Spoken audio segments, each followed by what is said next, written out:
Thank you all very much for that. Ladies and gentlemen, my name is Ken Matteo. I'm a member of the MEDEFCO board. And I was also very fortunate for the last 6 years to be the chief coffee maker for State Representative Jack Brandenburg. That was my main job. As long as I made good coffee, I kept my job. Jack and I first got together, we met back in the year 2000, and there was something that attracted us to each other. Now, not in the way that you think, okay?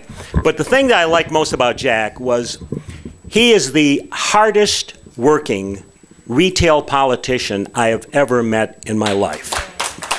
I think those of you who are here, you know exactly what I'm talking about. There's nothing complacent about this guy.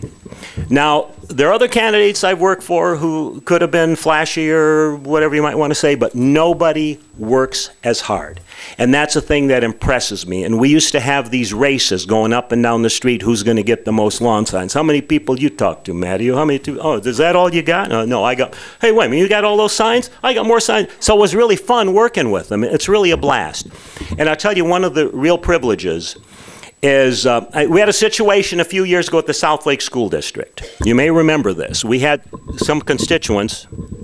Hello? There we are. We had constituents who were concerned about what was going on in the South Lake schools, and there was a millage proposal that Mr. Putney, the school superintendent, was proposing. So we got involved in that because there was no transparency in that millage proposal. There were just a lot of numbers that were being thrown around, and it was just something, so that we got involved in this.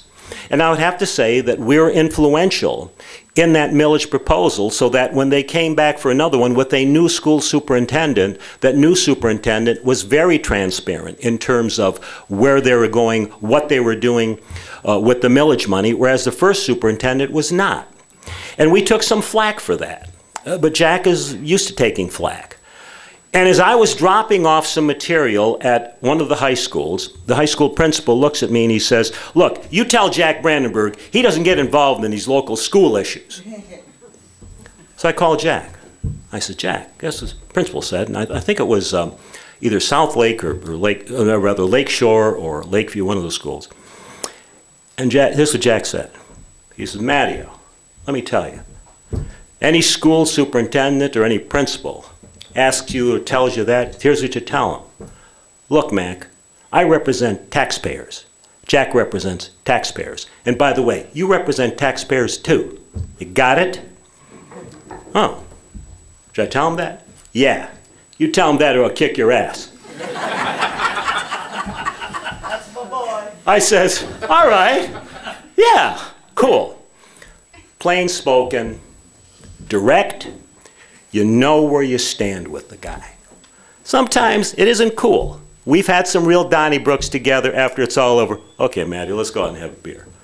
When we got together for committee meetings, and we were involved in some very tough committee meetings. In fact, it got so tough, Jack was chairman of Labor and Economic Growth, he was chairman of Corrections. And because of that, in Labor and Economic Growth, we took on the Michigan Economic Development Corporation. The governor actually took the MEDC out of the budget of Labor and Economic Growth and moved it into Treasury to move it away from our committee because they knew we were gunning for them. And that's just how seriously they took us. But I've got to tell you, every time we got ready for committee meetings, Matteo, ready to rock and roll, ready to rumble today? Let's go, bro. Ladies and gentlemen, Jack Brandenburg. Microphones weren't made for 6'5" guys. All right, I got it. We're good. We're good to go. It's a pleasure being here. It really is. It's a pleasure to be back in St. Clair Shores. I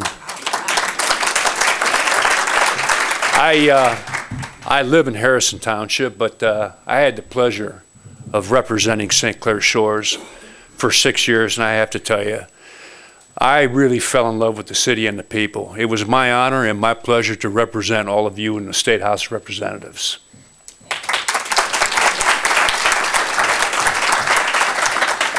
I would like to thank the Metro Detroit Freedom Coalition for inviting me to speak here tonight. The last week or so, I've been thinking about what I want to say, and all of a sudden, this phenomenon hit last night. So I don't know what, I don't know really what, if I should talk about national issues, or if I should talk about structural deficits and jobs and whatnot. So I'm going to try to blend them all together, but I have to say, I think that everybody here should give a big round of applause to Mr. Scott Brown, a genuine American hero.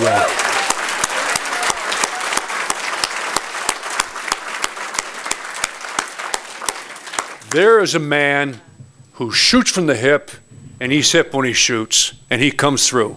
And he came through for all of us. Wherever you are tonight, Mr. Scott Brown, God bless you. Because you put this country back on the right track.